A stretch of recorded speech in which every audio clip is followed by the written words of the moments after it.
Hello and welcome back to the all-new, all-different number one comics podcast, episode number 59. That's right, Bob. We are one episode away from episode number 60. 60. I know. Wow, we're old. I'm Dan. That's Bob. Say hello, Bob. Hello, Bob. We are a comic book podcast where each and every episode we take a look at a brand new first issue number one. How do I usually word that? I don't know. A brand new first issue. We take a look at the story beats and art. It's got to be a first issue if it's right? brand new. Yeah, exactly. We take a look at the story and art, give it somewhat a review, and let you know if we think that you should move on to issue number 2 or not. We also talk a little bit of comic book and related news, as well as what's new at comic book shops this and next week. Bob, this week we're going to be taking a deep dive into a new number one from Marvel Comics. From the House of Ideas, What If Venom number 1? What if Venom number 1? What if Venom number 1, Bob? We're going to take a quick break and we'll be back in just a moment.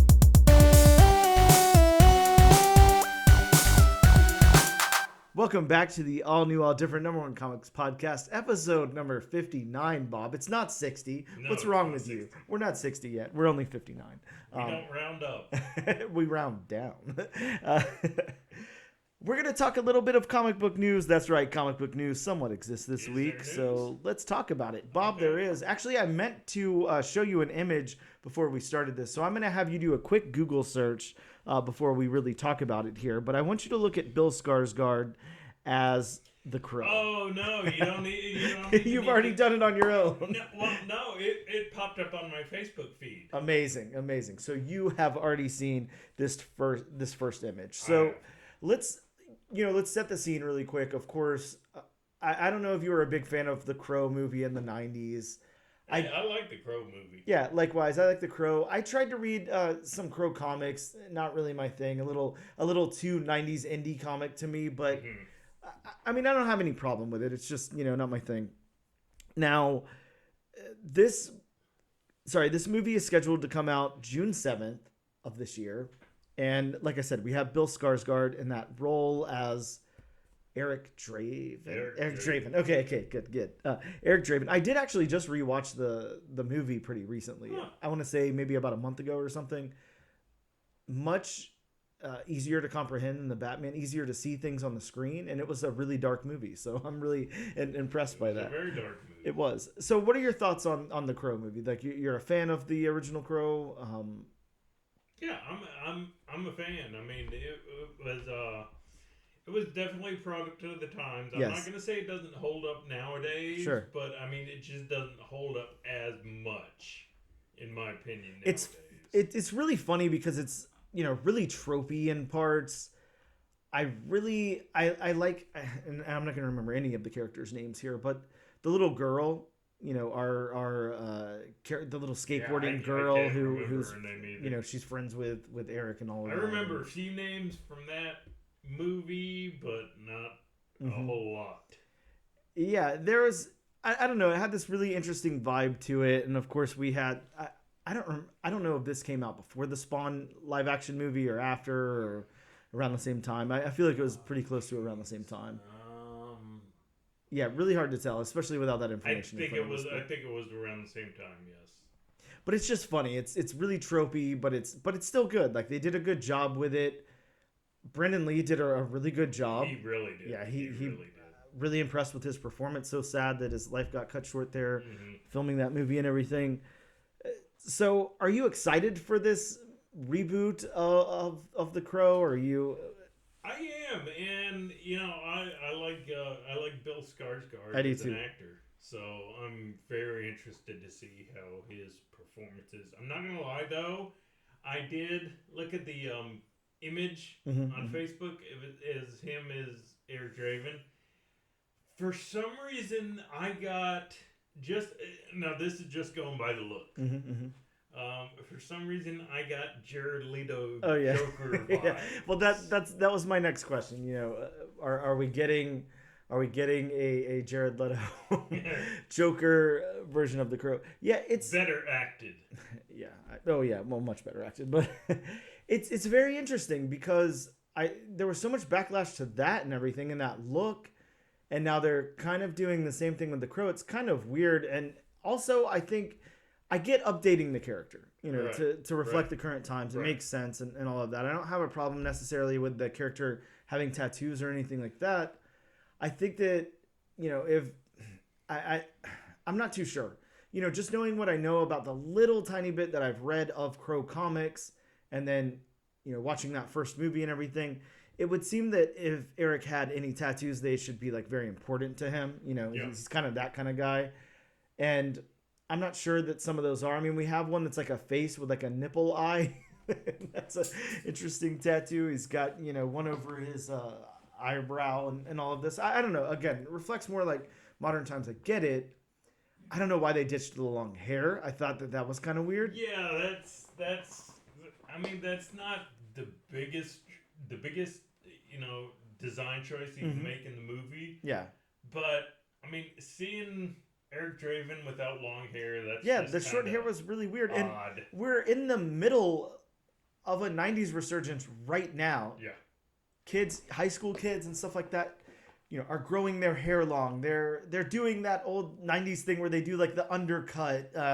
They're, listening to bands from the 90s. It's a huge 90s resurgence. So to step so far away from the 90s and make this look like, I don't know, he kind of looks like he's a SoundCloud rapper from the early 2010s or something. I'm not too sure. I don't know exactly what's going on there. I'm a little hesitant of that, but I do trust Bill Skarsgard. Like, he hasn't really done anything questionable up to this point, so that's good. I don't know. It's interesting. So I mean, we already know he can play creepy. Yeah, that's for sure. If you saw it, you know he can play creepy. Oh yeah. He had no problem being a creepster. Interesting though. I can't wait to see some more. I definitely can't wait to see a trailer. All of that. So that's just a little something.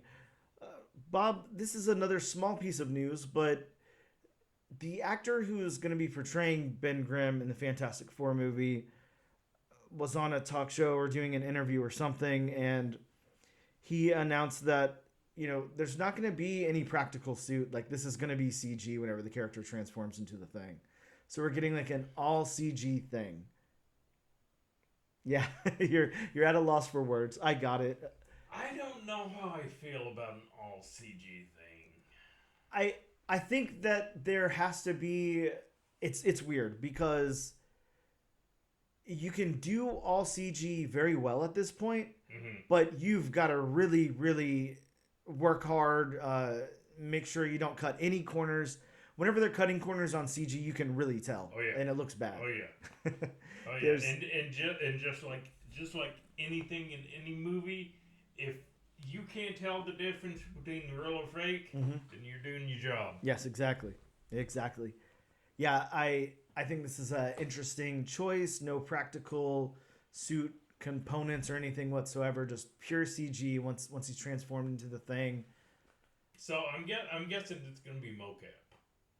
Oh yeah, I'm sure. I'm pretty sure. I don't know. This is again another like little interesting tidbit it here. did work for Mark Ruffalo, so I do have hopes that they can pull it off. But then in the back of my mind, there's that whole, I know if the CG isn't perfect, then it can look really cheesy and really bad. Yeah, I mean, we've had some really bad CG effects in the MCU. That first fight scene in Black Panther was really iffy looking.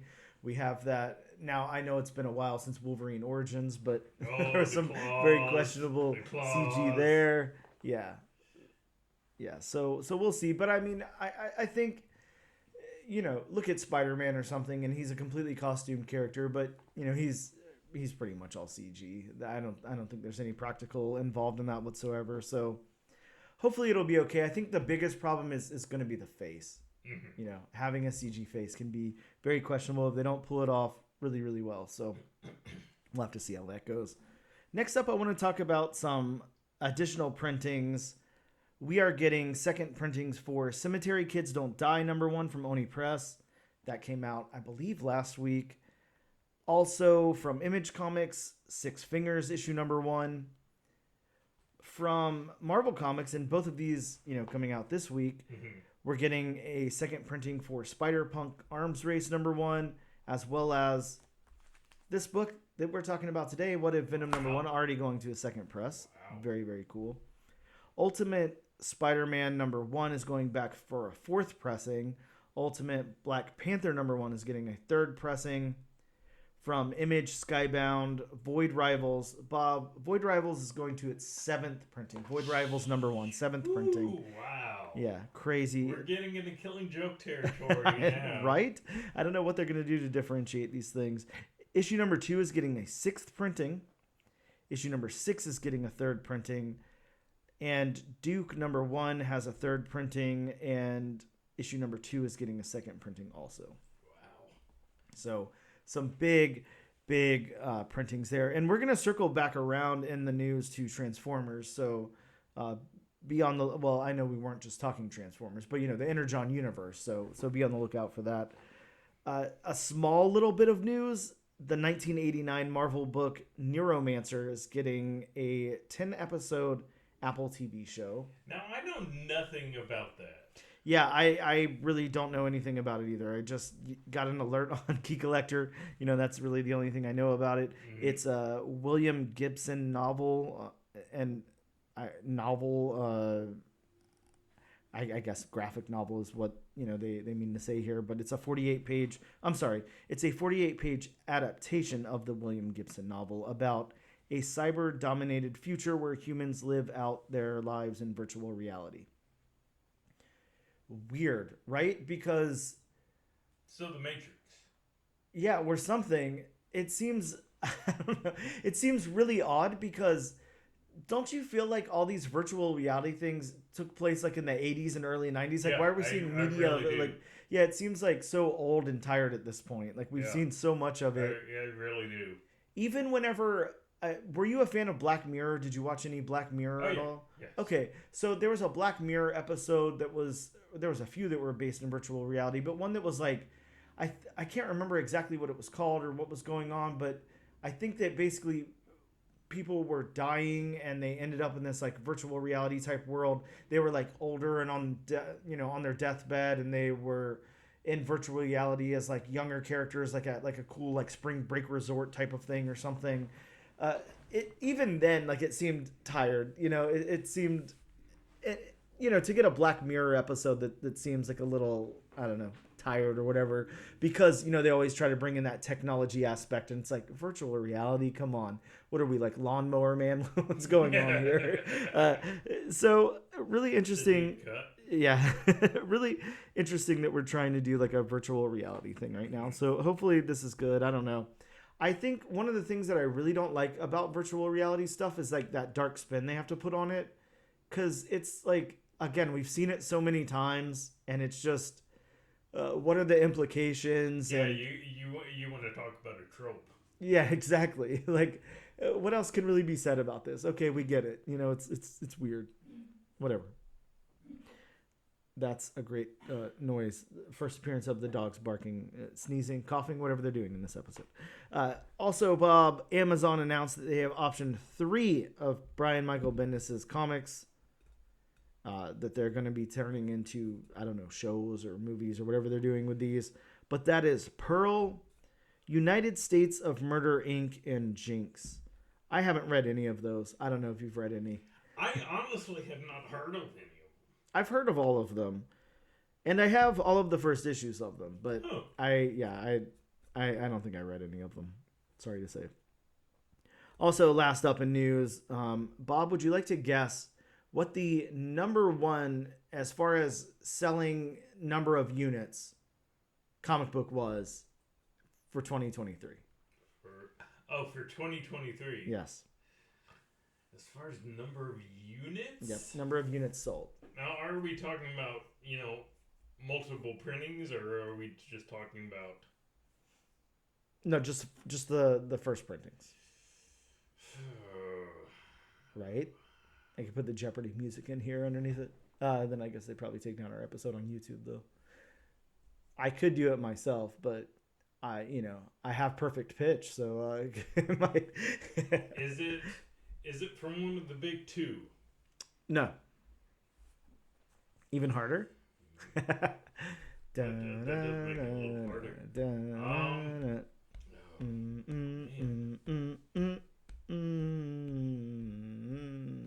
I'm drawing a blank.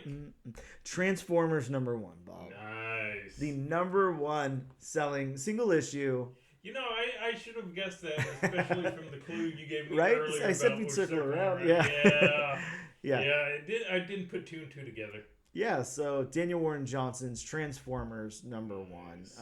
Wow. Really interesting. A really great book. Of course, you and I both read it. We both really liked it. And then you go into the subsequent printings, and it's like, look how many more copies of #1 that were put out.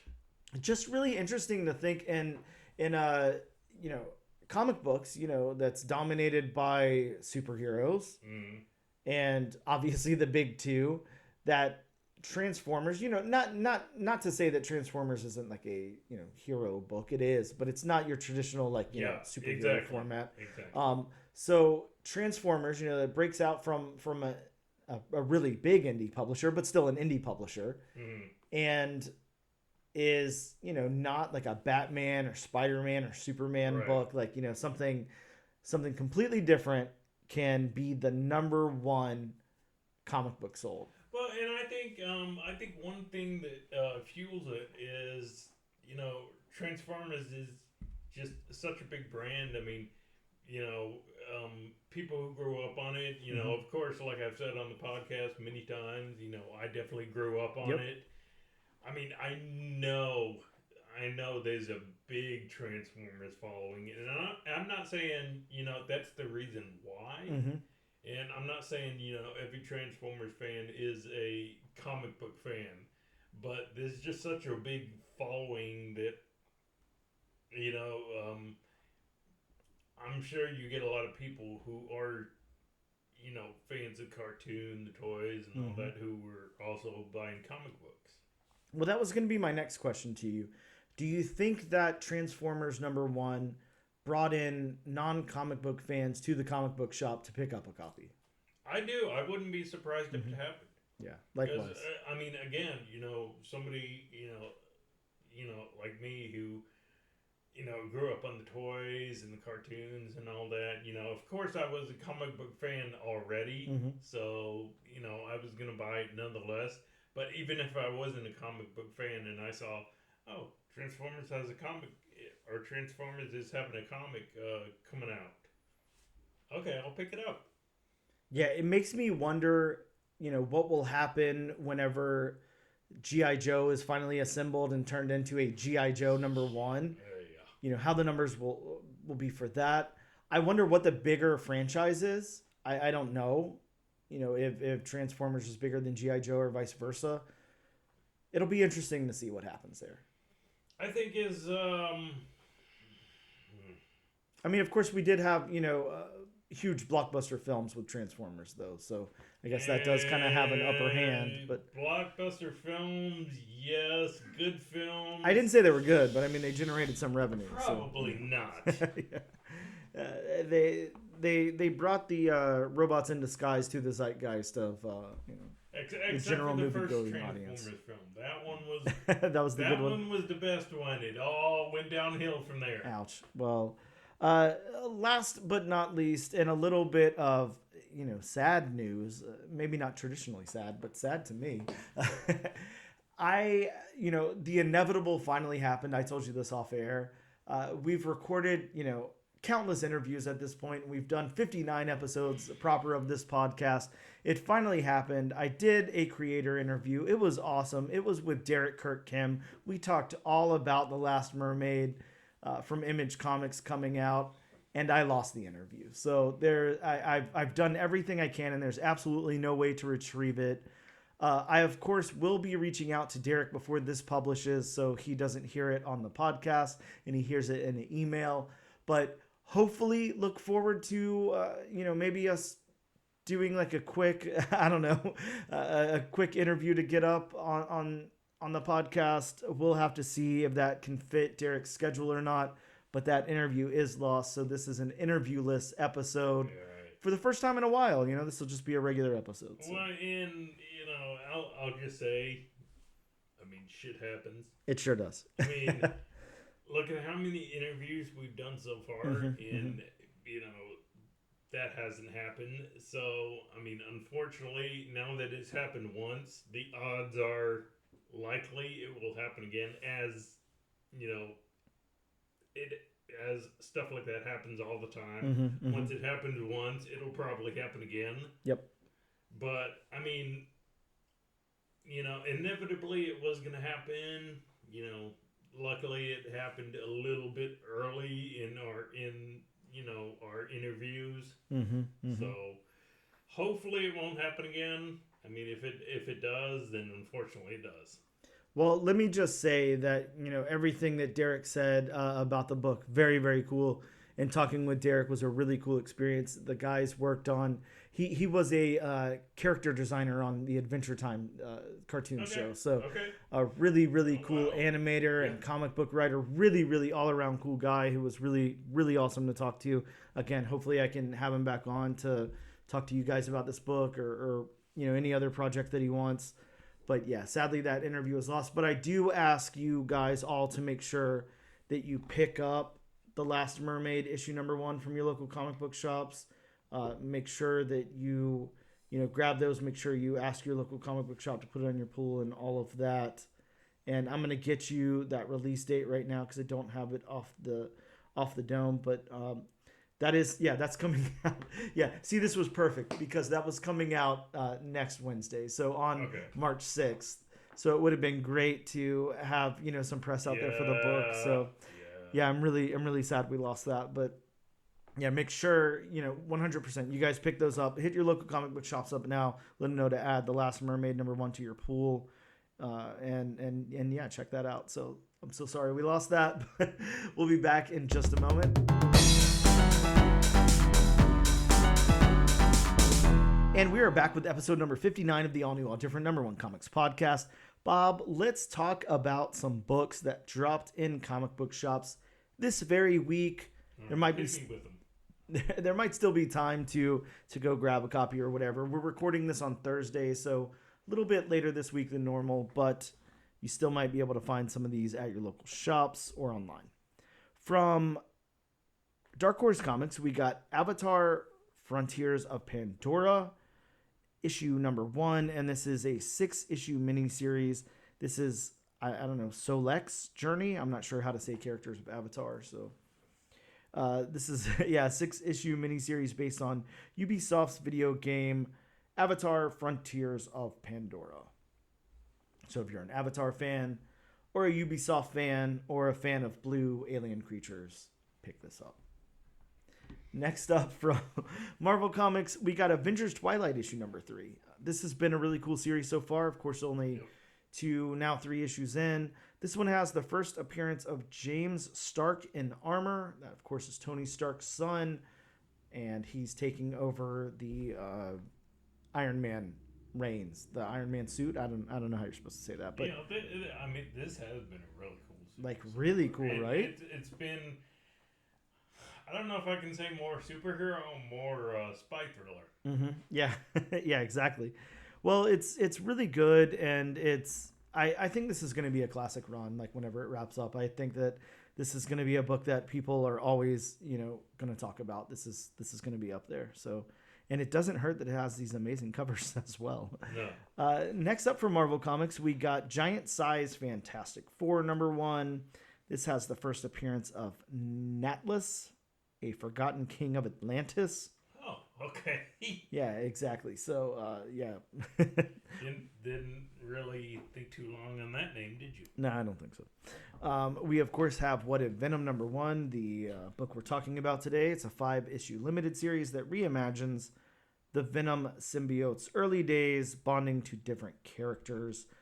I love that like little tiny synopsis there because it makes you think that it's going to go one way, or not necessarily go one way, because I'm sure it will go that way, but there's so much more to it than that. It's really interesting.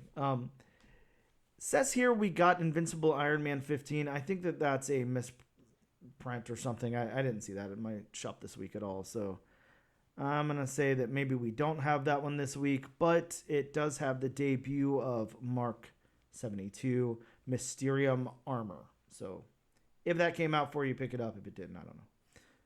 We also got Miles Morales, Spider-Man, issue 17, the first appearance of Zip Zephyr. That's a name.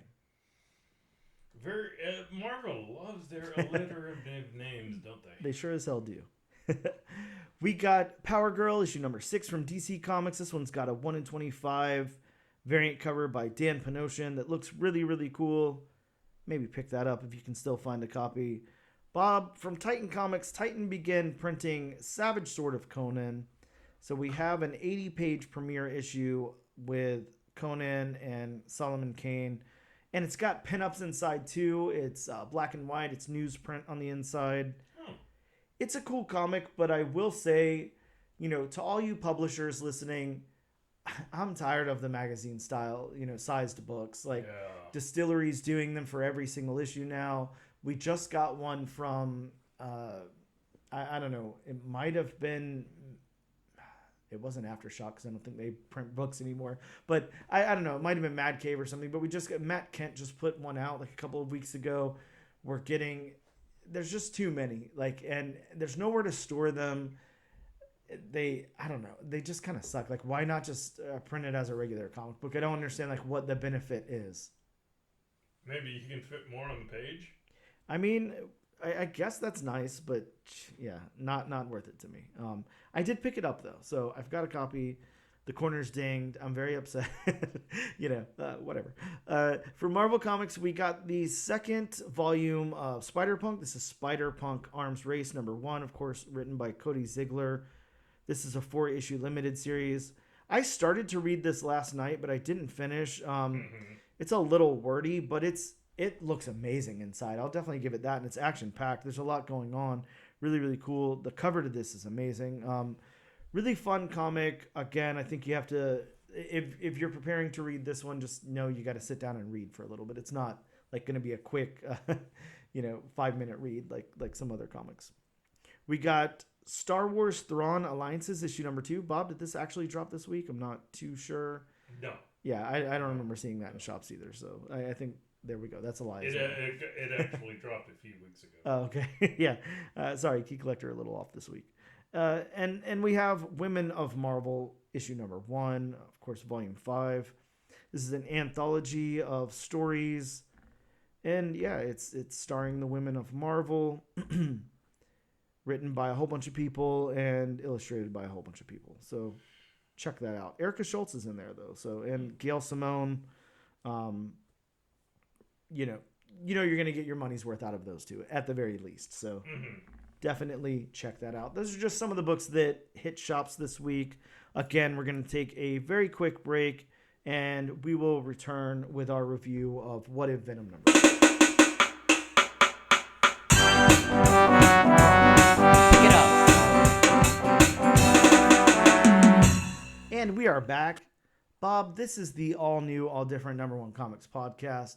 Episode number 59, just in case you forgot where we were or what this show was. Let's talk about the book that we're covering this week. We are talking a Marvel book. We're back at Marvel. We're back. We've got a What If. Always exciting to do What If. The reason that we kind of chose this one, not only does it sound like an amazing concept, again, we didn't necessarily choose it. We chose to put it on the wheel. But it's a great concept. Of course, we know the creator, Jeremy Holt, is very, very awesome. Really good writer, really creative. And on top of that, this one's a little bit different than a normal What If. It's not your traditional What If, like one-shot type of thing. This is an ongoing storyline going through 5 issues. So Bob and I feel very, very comfortable reviewing this and telling you if we think that you should add issue number 2 to your pull list or not. So that is the reason you're getting a What If on here. I know that, people might be tuning in thinking, what ifs are one-shots? Why the hell are you doing What If? This is a little bit different. So that's why. I want to read the synopsis from Marvel really quick. Years ago in a familiar church tower, the Venom symbiote was spurned by Peter Parker and found a willing host in the vengeful and wrathful Eddie Brock. Or at least that's the story you know. From Marvel's rising stars, Jeremy Holt and Jesus Hervas comes an all-new look at what makes the Marvel Universe most sinister symbiote tick, with a journey that reimagines its earliest days bonded to a host with rage and temper entirely different from those of Eddie Brock. I think that that's a really good synopsis of this book. Doesn't give anything away and is pretty, I don't know, true to the story we got there. Let's talk about the creators. You know, we had Jeremy Holt on just a little while ago to talk about this book, to give us some insight on what's going to be going on in this book and everything. So if you want to circle back around and check that out, definitely worth it. Really, really cool interview. Jeremy, a very, very cool person. I really enjoyed talking to Jeremy. You can definitely hear a lot more about what Jeremy has done in that interview, but I'll just go over a couple of credits really quick. Jeremy did Made in Korea for Image Comics in 2021. And if you have not read Made in Korea, it is such an outstanding book. It's really, really good. It's 7 issues. It's insane. Just a really cool, really, really cool book. There's not really any way to talk about it without kind of giving it away. So I won't. Just know it's a really awesome book. Jeremy also did from Action Lab Comics back in 2014, Southern Dog, and did After Houdini from Insight Comics. Also did some work on DC for DC Pride 2023, Marvel Voices Identity 2021, Gatsby from AWA. And yeah, there's been some really, really cool stuff that Jeremy has done. Skinned from Monkey Brain Comics. There's been some really cool credits to Jeremy's name. So yeah, definitely go check those out. Let's talk about Jesus Hervas. We've talked about Jesus on this before because Jesus did, Jesus is doing Invasive with Colin Bunn right now for Ani, which we covered on the show. Mm-hmm. Really, really cool book with some really awesome artwork in it as well. Jesus did Penny Dreadful for Titan from 2017 to 2018. Worked on Hellraiser from Boom Studios. The Empty Man with Colin Bunn again from Boom Studios back in 2018. The Approach from Boom Studios from 2022. Blade Runner Origins. And a book that you and I really loved a lot that Kyle Starks wrote, Marvel Unleashed. So we're very familiar with Jesus' artwork here on the show. Dare to say that I really, really love it a lot. And there's a different style in this book, so we'll definitely talk about that. But yeah, we've talked about Jesus, quite a bit on this podcast, which is really cool. I want to get into my synopsis really quick before we do our breakdown of the book. What If Venom #1 opens with Jennifer Walters, a.k.a. She-Hulk, working in an office building in New York City. Jen, completely overworked and tired, stays late working on a case. Later, we follow her to Our Lady of Saints Church in Hell's Kitchen. She follows in Eddie Brock and stops him from shooting himself. The Venom symbiote hides in the shadows and chooses to bond with Jennifer. The symbiote takes over, and we see Jen the next morning wake up in her bed. Feeling completely exhausted, she heads back to the office. And we see, as she sleeps, the symbiote takes over and terrorizes the city. Flash over to Central Park, a group gathers and talks about a Central Park boogeyman and makes a Teenage Mutant Ninja Turtles joke, because I had to throw that in there. The venomized She-Hulk shows up, and so does Sabretooth. The two fight, and Sabretooth rips a piece of the venomized flesh and takes it with him as he gets away. Walking away, Jennifer and the symbiote argue, and Jen runs into Jake Lockley, and he convinces her to go see Moon Knight. Next, over to Chinatown, we see Wolverine take out some thugs, and he reveals he's looking for Sabretooth. And that's how that book wraps up. Bob, let's talk about this thing. I think there's a lot to unpack here. What about this story? What about the beats here? It's very interesting. It goes some really weird places. Mm-hmm. And I think, for me, it's very, very straightforward up until that third act. I'm thinking, we're going to see Jen go meet up with Moon Knight, and we're going to see what happens there and everything. And instead, we leave that for a later issue, and we get a Wolverine reveal here. So it's really interesting the way it's laid out. I really like the curve in it. Like, it was really interesting to me. What did you think about the story beats? I thought the story beats were pretty good. The only issues I had was, I think, The Office was kind of focused on a little too much. Mm-hmm. It's kind of like, we established that Jen was overworked. Mm-hmm. We didn't need to, keep going back to that and keep showing it. Yeah, it is an interesting choice. I'll definitely give you that, because Jeremy's really setting up, Jeremy and Jesus here are really setting up this thing about Jen. She's very, very overworked. She's very, very tired. I think the reason for that has to be the fact that she's essentially like letting the symbiote kind of take over whenever she's completely exhausted and tired. And of course we could get that out of just the implication that she's exhausted and tired. Right. You're right. We don't have to see it so much, but I do think that it adds like a certain, I don't know. It adds something to this book for me, because I'm with you. On my first read, I kind of thought the same thing. I was like, why do we keep returning to this? I'm not understanding like what the point is. But it adds this extra layer. Like, I'm really, really feeling her exhaust and everything through this. I'm feeling that, Jen is such a strong character in the Marvel Universe, and She-Hulk, altogether such a strong character that you wouldn't imagine being sleepy or exhausted or whatever would, kind of take her out of her role to where she couldn't control things or whatever. So to emphasize so much that she's so exhausted here, and also bonded with the symbiote at the same time, I guess it's just trying to show us that side. I don't know. It worked for me. I could definitely see, why you thought they should have held back on it a little bit. I'm not disagreeing at all. And I thought the other couple things that were kind of weird, mm-hmm. and they may expound upon this in the subsequent issues. Mm-hmm. The whole, Sabretooth just showing up out of nowhere. That was kind of weird, because I was reading it, and there was the whole Jake Lockley and all mm-hmm. that kind of stuff, which I didn't totally mind, but the Sabretooth thing, it was kind of like, really, out of nowhere. Mm-hmm. Sabretooth hasn't even been mentioned at all in the book, and then just all of a sudden, he comes in, and then the Wolverine cameo at the end, that was, I don't know, that was just a little bit weird to me. That was the whole, you got Sabretooth, you gotta have Wolverine.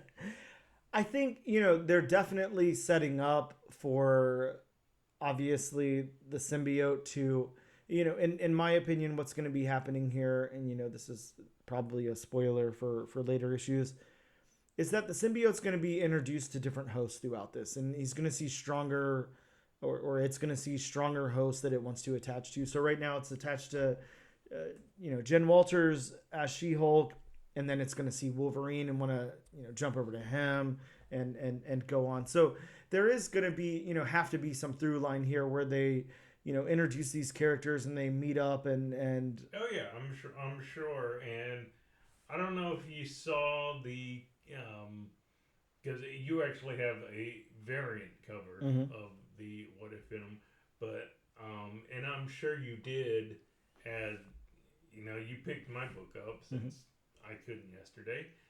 I don't know how much you paid attention to it, but it does have, like, it has, in the picture it has, part of Thor, and mm-hmm. it has part of Doctor Strange, and it has part of Wolverine.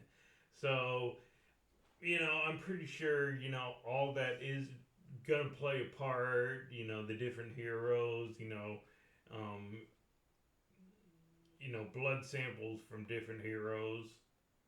Yeah, and what Jeremy explained on his episode, on their episode of the podcast during that interview process, was that it's all revealed on that cover there. On that regular A cover, we have, What If, and it's the symbiote bonding with these different characters. So you have Loki, you have Moon Knight, Wolverine, Doctor Strange, and She-Hulk. So yeah, that's already out there. You know, the cover reveal that was who the symbiote was going to be bonding with throughout these issues. So yeah, I think this was the only time we'll see She-Hulk bonded with the Venom symbiote, and then next issue we'll get Wolverine, or possibly Moon Knight. Maybe the Wolverine will be like the last one or something. I don't know. Could be very interesting the way that they do this. I'm excited to see where it goes. I think it's very interesting. How about the dialogue, Bob? What did you think about the dialogue in this book? These characters' voices. You know Jennifer Walters pretty well. Sabretooth, Wolverine. How did you feel about the dialogue? And I especially like Jennifer Walters because I know Jennifer Walters can be, you know, more of like a lighthearted, you know, she breaks the fourth wall and whatnot. And I do like the whole thing of, even though she's bonded with the symbiote and the symbiote is, you know, taking over at times, she still has the lightheartedness of like, oh, what now? No, you know, stuff like that. I mean, she's not panicking or anything. It's just like, oh, I got to do this again. I'm with you. I really like those two talking together. Yeah, I do too. That I don't know what you call it whenever it happens with Venom. Is it supposed to be a internal monologue? Yeah, I'm saying inner monologue. Yeah, it's super interesting the way that Jennifer talks to the symbiote. Because, like you said, it's almost like this. It's not lazy, but it's kind of like, yeah, I can whatever, you know. And I mean, she's not panicking. No, not at all. She's not getting angry. Yeah, you're not getting that traditional like Eddie Brock type of thing that we got. Yeah. You know, when we were first introduced and everything. I'm sure most people, you know, most superheroes, if they were bonded to the Venom symbiote, would be freaking out. Oh yeah. Yeah, She-Hulk is a much more easy breezy. I mean, look at what she had to go through with her blood transfusion, you know, and turn into Hulk and everything. Really, really cool and interesting. Yeah, I like the dialogue here. I think it works really, really well. I think that, you know, in certain parts, you know, maybe in the office scenes and stuff like that, I would say it could almost like borderline a little predictable. I don't have a problem with that, though. I think that works. We're not here to see that side of Jennifer, you know, her as like the attorney at law and everything. We're here to see, you know, that setup that she's really exhausted. And that's why, you know, she's at the point where the symbiote is able to take over. So, like, while it might get a little tropey at certain points, I think that it really fits the story. And I still like it a lot. I did just want to point that out. That's something, it's not something I have a problem with, though. So how about the narrative structure of this book, Bob? Narratively, you know, this book, it's interesting. It's different. We know what to expect with a Venom book already. We kind of know what to expect with a She-Hulk book. And I mean, you know, every what if story is definitely different, but we kind of, you know, what to expect there as well. So this is really interesting. It doesn't have that traditional She-Hulk that we're used to. Of course, this cover I have is breaking the fourth wall, but nothing in the book really is. Narratively, it follows, you know, how Eddie Brock got the symbiote. Yep. You know, I mean, Peter Parker was trying to get rid of it, and, you know, it felt all the rage and anger from Eddie Brock and bonded to him, you know.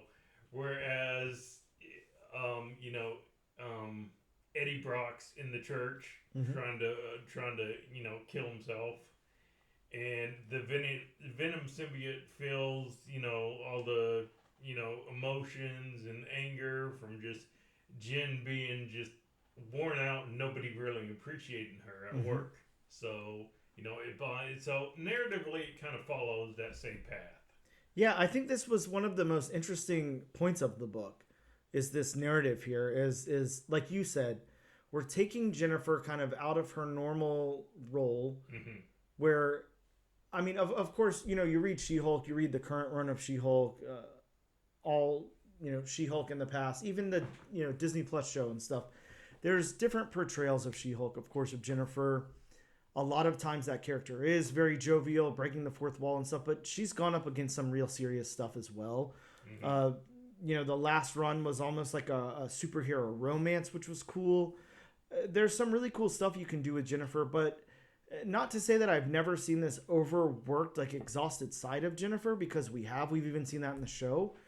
But I really like the way it's portrayed here. I think that it works really, really well. And again, for her to have that guard completely down for the symbiote to kind of swoop in and take over.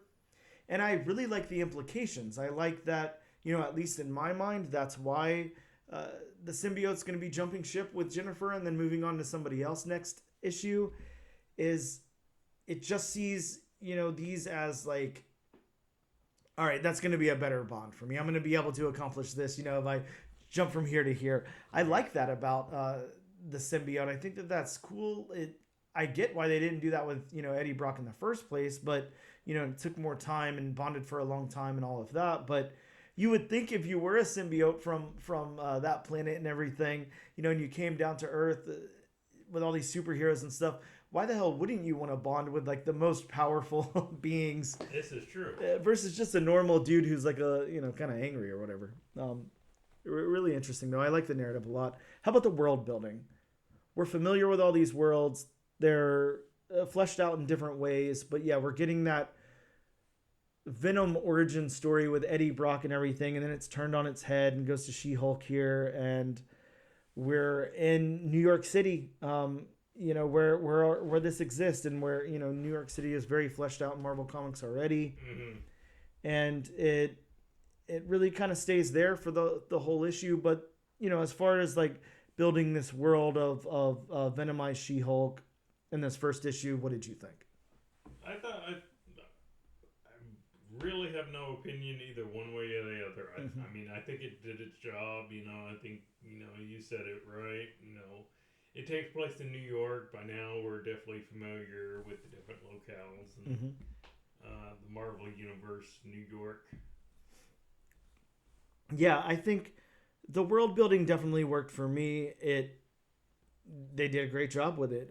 Jeremy really knows this, corner of the Marvel Universe very well, and it seems very lived in and introduces our characters in that way. Yeah, I think it works really well. I especially liked the Central Park scene. I know you weren't the hugest fan of Sabretooth coming out of nowhere, but I really did like that scene. I liked the world building around that and everything. I think that it worked really, really well. So, in all, I think that the story beats and the writing and everything was really good here. Let's move over to the art by Jesus Hervas. Let's talk about the character art here. And again, we've talked about Jesus before.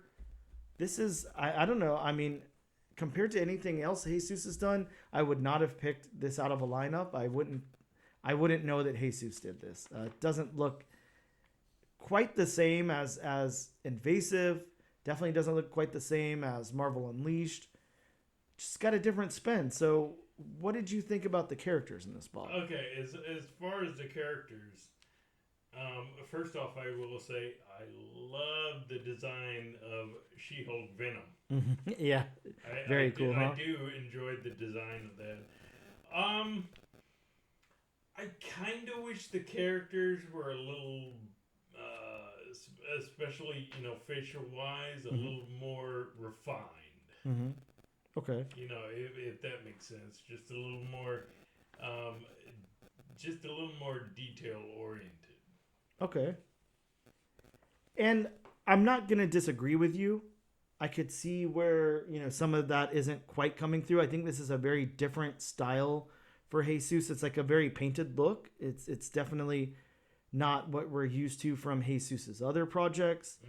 With that being said, I actually really like this style a lot. Again, like it didn't stand out to me that it was Jesus that did this.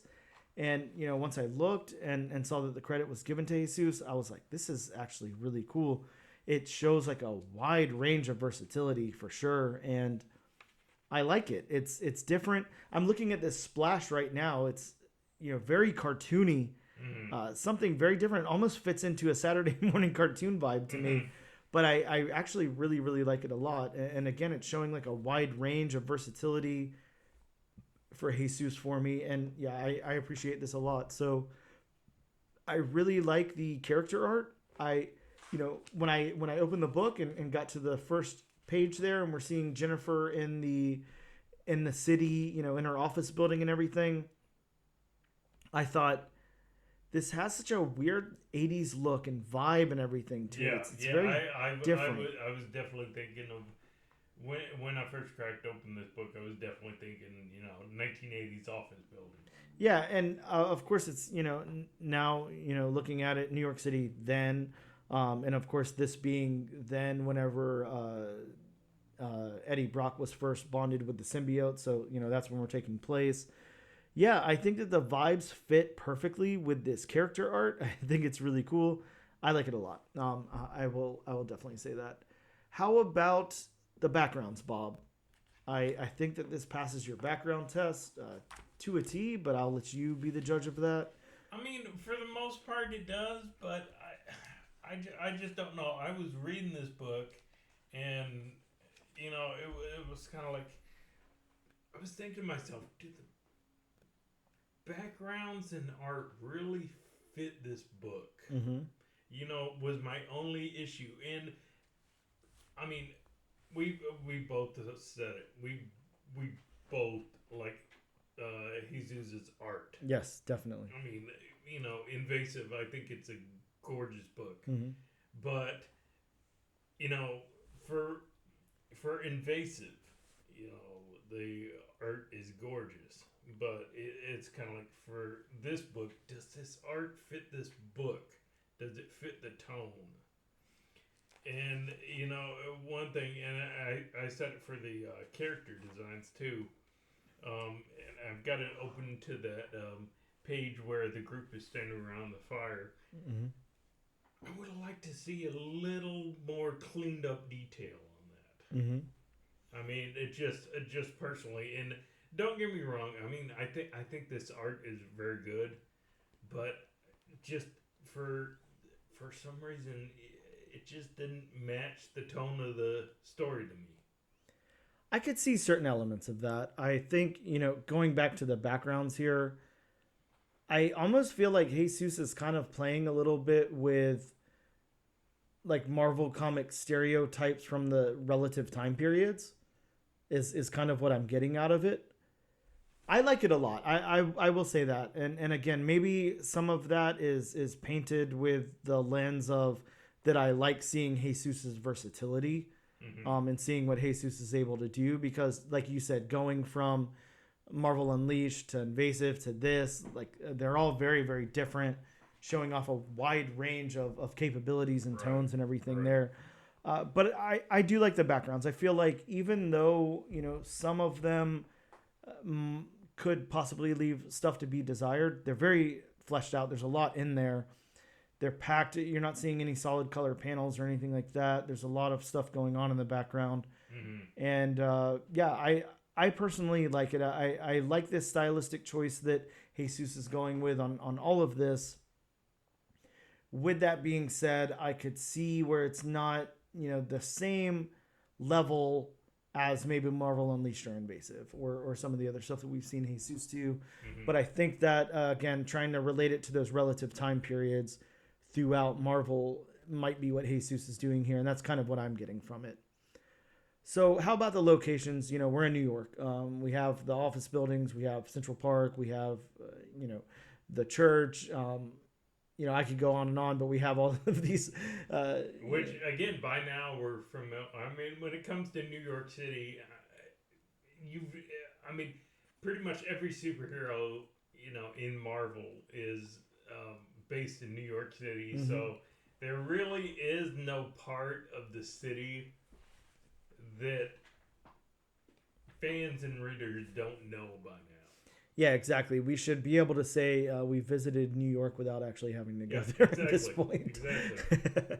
I visited Hell's Kitchen without going there. I went to Chinatown today, Bob. It was very interesting. I saw a man beat up a bunch of thugs, but yeah. I will say, for me, the locations worked very, very well. I liked kind of like, it almost felt like globetrotting, even though we were in one city. which I know, New York can feel like because it has all the, little stuff going on or whatever. But yeah, I liked this adventure. I liked how we went from all these different places and they were all showcased in different ways. I think that, the locations definitely really worked for me very well. So I'll say that. Last but not least, of course, we need to get into the colors, the colorist. Bob, if you want to give the colorist name a shot there, I definitely won't even attempt. I'm going to say CC De La Cruz. Oh, okay. Well, you make it sound much easier than it looks. But how'd you feel about the colors in this book, Bob? I thought it was kind of odd seeing the, I don't know if you picked up on this, but the two different color tones. Mm-hmm. We get in the office building. Let me open up.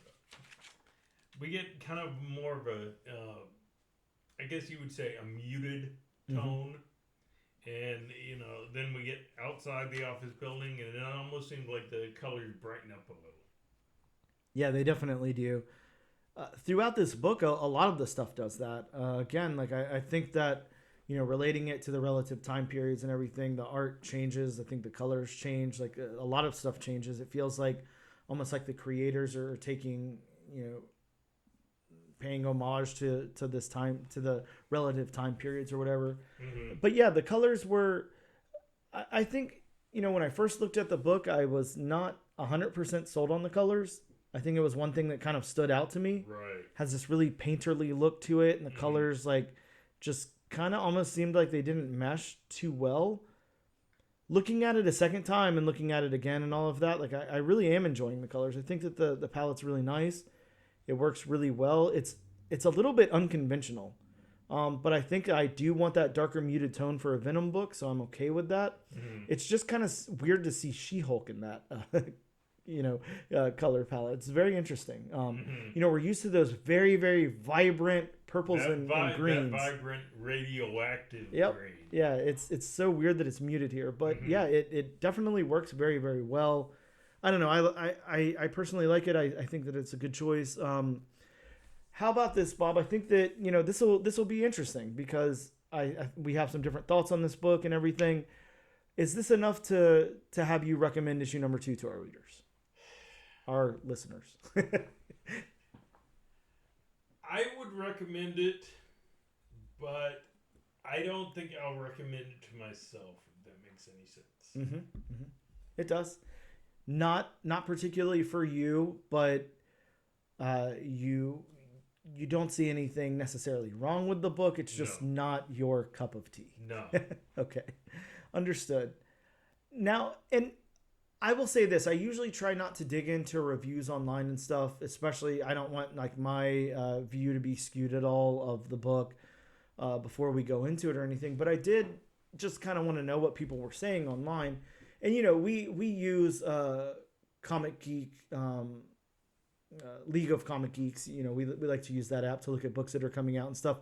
And it's a nice platform because it's like an all-in-one. It's got comic book reviews, comic book discussions. You can go into a deep dive of creators and timelines and FOCs and all of that stuff. So it's a really cool app. If you guys haven't, checked that out. Again, not sponsored by, but gladly would be. But definitely check that app out. But one of the things that's really cool on there is you do have that one-stop shop for reviews also. So you can click on an issue and people can give their reviews, and it kind of does the Metascore type of thing, or Metacritic type of thing, where it takes those scores and, makes an overall score of the user scores and everything. So this one's actually, it's trending kind of lower than what you see from a title like this. It's sitting at 85 right now. Which is, not by any means bad at all. Very good, 85. What is it, 85 in school, like a B, right? I think in the current grade scale, from what I remember, it might be a B. Yeah, I believe a B. But yeah, I would say, it's trending lower than what you would expect from something like this, what you normally see. And, a lot of people are talking about the execution. They're like, this is a great idea. They didn't quite like the execution and all of that. So I will say this. I just wanted to know what those were like. But for me personally, I really liked this a lot. I really appreciated how we went through the different time periods to get here. I really like what I think that Jeremy's setting up for the Venom symbiote. I liked this a lot. I thought it was really, really cool, and I'm excited to see, what happens next in the series. So I absolutely recommend you guys pick it up, and I'll definitely be picking up issue number 2. I could see where it's not for everybody, absolutely. But a very, very interesting book. Very different than what you might think that you're getting out of a What If Venom series. And yeah, like I said, with the execution there, it absolutely worked for me. I could see where it's not going to work for everybody. So this might not be a book for everybody. It's definitely a book for me. And I would like to point out too, this is, Jeremy has worked in comics for a little bit. Definitely. This is Jeremy's first Marvel comic. So Jeremy's first, run into Marvel comics and going through all that and everything. I absolutely suggest you guys give it a chance, give it a shot, see what you think about it. You don't have much to lose here. But I really liked it a lot, and I will continue on issue number 2, and I hope you guys do as well. But those are our mixed reviews this time. So, that happens sometimes. We're going to take a quick break, and we'll return in just a moment. Do you listen to albums start to finish? Do you love concept albums? Are you always the first one at a party to bring up King Gizzard? Say no more. The Album Concept Hour podcast has everything you need. We have hot takes. It's like Voltron. It's just like Voltron. It's like Voltron with jazz. This is emo. This is Willie Nelson's emo trip. Bad improv attempts. That was. Let's all do our best Aussie accent. Let's not. Let's alienate all the Australians. And sometimes we even learn something. As they listened again and again to the song in the control room, Axel started saying, "Where do we go? Where do we go now? Where do we go?" Shut up. Spencer turned down the music and said, "Why don't you just try singing that?" And thus the last part of the song was born. Listen to the Album Concept Hour wherever you listen to podcasts. And we are back with episode number 59 of the All New, All Different #1 Comics podcast. Here to talk to you about some books that are dropping in local comic book shops next week. But before we do that, we have a very, very special disclaimer time with Bob. As always, these are just a handful of the books that are coming out. So if you want a more in-depth list, please consult elsewhere. Call your local comic shop. Anything else? Oh, yeah. I mean, there's tons of things you can do. You can send a letter in a bottle, throw it out into the ocean. We got Harry Potter owls. Still waiting to see one of those, by the way. Hey, they're coming, Bob. Don't worry. There's helicopters, circling the house outside, I guess, looking for a serial killer. You could probably ask them. Has Amazon got drones yet? Oh, I'm sure, right? How could they not? I'm pretty sure like Kroger has drones or something, so maybe it was Walmart. Wow. I don't know, but yeah, there's plenty of ways. One of the ways that Bob and I like to find out about new books that are coming out every week is we'd like to hit up our local comic book shop in Jacksonville, Florida, Gotham City Limit, and we'd like to get on the phone with Ben or Jonathan, especially 11:30 in the morning on Wednesday, new release comic book day, just to call them up, chat for a little bit while they're trying to check out customers and talk about all the new books that are coming out and everything. So if you guys live in Jacksonville, Florida, make sure you give Ben a call on Wednesday morning at 11:15 and ask him about all the new comic books that are coming out that week. Make sure you use please and thank you. Manners go a long way in this world. They go a long way, absolutely. And tell them Bob from the All New, All Different #1 Comics podcast sent you. Yes. Yes. So starting off the list, from Image Comics, we have Void Rivals #7. That's right. A book that Bob's going to love. This one's got a first appearance of Proximus, yes, a hunter in the wastelands. Now, Bob, is Proximus supposed to be a character of something that we know of, or is it a new character? There was a Proximus in Transformers continuity, but I don't think it's the same character. I don't know enough about how Void Rivals works. I'm not sure. They introduced the whole Energon universe or whatever, but I guess it's not like a Transformers book or a G.I. Joe book or anything. It's just some other book. I don't know. I never read any of it. So right, it's just two rivals from separate worlds. I see. Pretty much. Going to DC, we have Suicide Squad Kill Arkham Asylum #2. This one includes a code for the Great White Shark weapon digital token redeemed in the Kill the Justice League video game. And if that sounded like, random word salad, it was. I have no idea what the hell they're even talking about. Which I still have yet to play that game. Well. We have, which is an odd one to me, from Marvel Comics, we have Aliens What If #1. This is a limited series that questions what would have occurred if Carter Brooke from... Is that how you say that? Burke. Okay, Burke, sorry.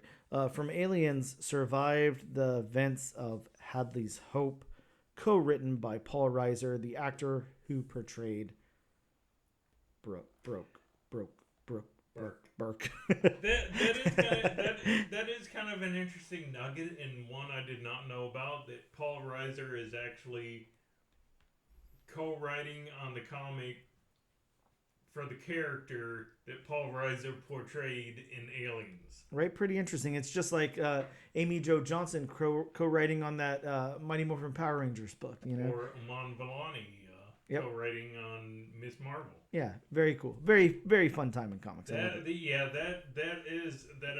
is always kudos in my book. Yep, I agree. I like it. They do that. Sticking with Marvel, we have Giant Size Spider-Gwen #1. This one has the first appearance of Orlando Octavius, the adopted son of Dr. Octopus. Again, more alliteration. Oh, yeah. Well, you got to have them. I mean, you have Otto Octavius, Orlando Octavius. Have they introduced the mother yet? Oh, I don't know. Good question. Ophelia Octavius? Yeah, I'm trying to think of another O name. Who knows? Yeah, I can't really think. We have Weapon X-Men #1. This is a 4-issue limited series that unites a multiverse of Wolverines. Yes, so that should be very violent. Yeah, I would imagine so. We have a new #1, Miss Marvel, a Mutant Menace #1. I always knew Iman Vellani was a menace ever since I saw her debut. No, she's wonderful, and I love her portrayal of the character, and I love that she's co-writing this Miss Marvel book over here. So really, really cool. It was weird. When she was an Inhuman, nobody cared. Mm-hmm. When she was an X-Men, she's a menace. Right? Or when she's a mutant, she's a menace. We have Ultimate X-Men #1. So excited for this one, Bob. I've read, of course, all of the Ultimate books up till this point. They've all been really good so far. I've really enjoyed them. And this one is actually written and illustrated by Peach Momoko. The whole series is going to be.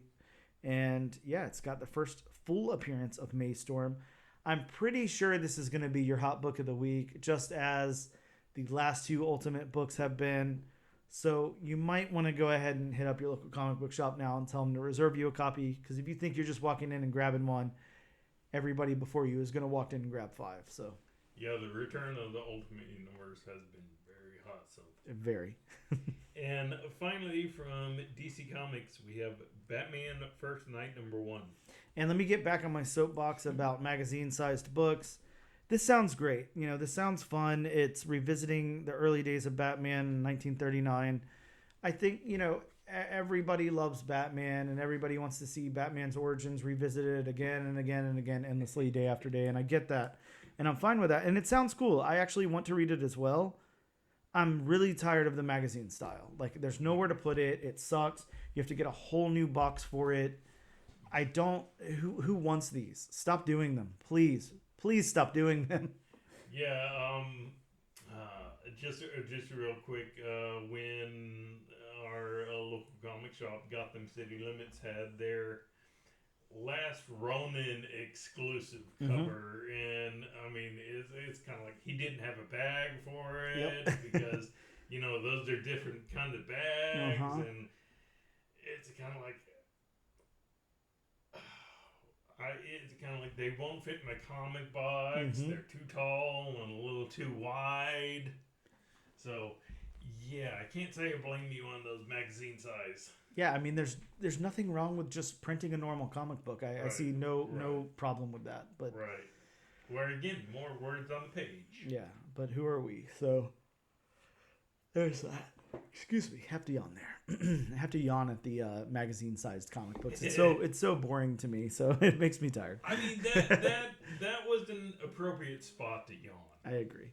Bob, we've got 3 books on the wheel here to spin for next week to decide what book we're going to do.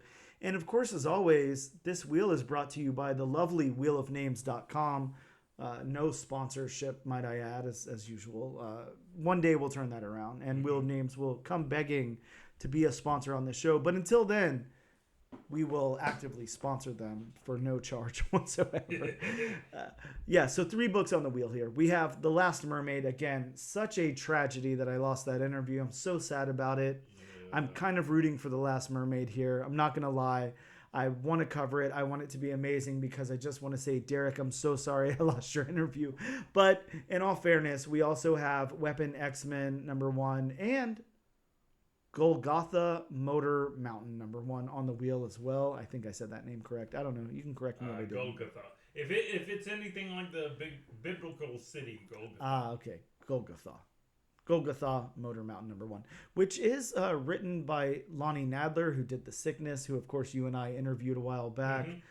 So that's pretty cool. Bob, I'm gonna go ahead and spin the wheel here, see where it lands. I don't know. I'm pretty excited about this one. It looks like, there's not really any way to lose, and it looks like we are covering Lonnie Nadler's book, Golgotha Motor Mountain #1. That will be our book next week. Hey, and hopefully you guys will hear an interview from Derek Kirk Gibb. Maybe it'll be a short 5-minute interview, but maybe we'll be able to get something on there if Derek doesn't kill me in the process for losing that interview.